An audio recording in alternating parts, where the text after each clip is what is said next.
Did you know that by 18 to 19 weeks, your little one is about the size of a juicy mango, with bones hardening up and unique fingerprints already forming on those tiny fingers?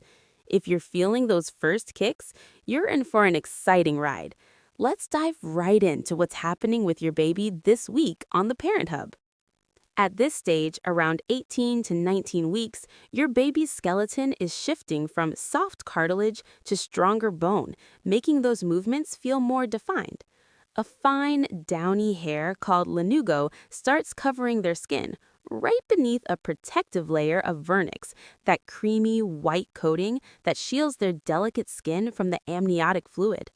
This lanugo acts like a cozy blanket, helping regulate body temperature until your baby builds up that essential layer of fat.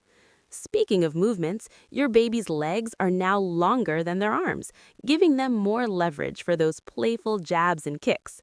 If this is your second or third pregnancy, you might already be noticing these regular flutters, often called quickening. For first-time moms, it could take until around 22 weeks to really feel them, but once you do, it's a magical connection. Inside that growing belly, your baby's nervous system is firing up, allowing more coordinated actions. Their senses are developing too. Taste buds are forming, and they might even swallow amniotic fluid, getting a preview of flavors from what you're eating. Moms, if you're craving spicy foods or sweets, your baby could be tasting hints of that. On the health side, this is a great time to focus on your nutrition. Load up on calcium-rich foods like yogurt, leafy greens, and fortified plant milks to support that bone hardening.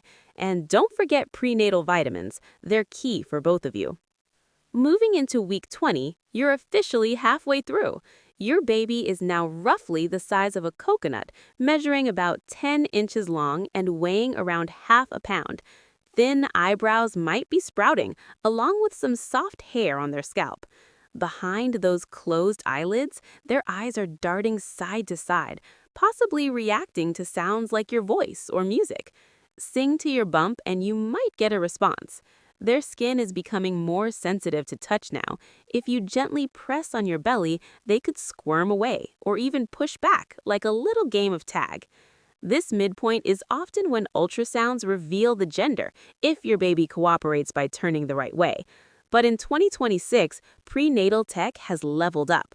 Think advanced 4D ultrasounds with AI enhancements that give crystal clear images and even predict potential developmental milestones. Apps like BabyTrack AI integrate with wearable devices to monitor fetal heart rates in real time from home, alerting you to any irregularities.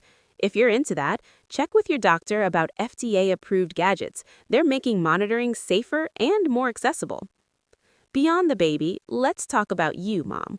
By now, you might be experiencing more energy in the second trimester, but watch for common symptoms like round ligament pain, that sharp twinge when you move quickly, or Braxton Hicks contractions, which are like practice runs for labor. Stay hydrated, aim for 8 to 10 glasses of water a day, and incorporate gentle exercises like prenatal yoga or swimming to ease discomfort and build strength. Nutrition-wise, bump up your iron intake with lean meats, beans, or spinach to combat anemia, which affects about 20% of pregnancies. And for mental health, journaling or joining online communities can help with the emotional ups and downs. Pregnancy hormones are no joke. Fun fact, at this stage, your baby's hearing is sharpening, so reading aloud or playing soft tunes could stimulate brain development. Studies from recent years show that early sound exposure might even boost language skills post-birth. If you're planning ahead, this is a prime time to start thinking about your birth plan. Discuss options like water births or hypobirthing with your OBGYN. In 2026, telemedicine visits are standard, so you can consult specialists virtually without leaving home. As we wrap up weeks 18 to 20, remember every pregnancy is unique. So if something feels off, like reduced movement or unusual swelling, reach out to your healthcare provider right away. Early intervention is easier than ever with apps that track symptoms and connect you to pros instantly. Thanks for tuning in to the Parent Hub, your go-to for honest, up-to-date parenting tips. If you loved this, hit that subscribe button, like, and share with other expecting parents. Drop a comment below. When did you first feel your baby kick? We'll see you in the next video for weeks 21 to 22. Take care and happy parenting.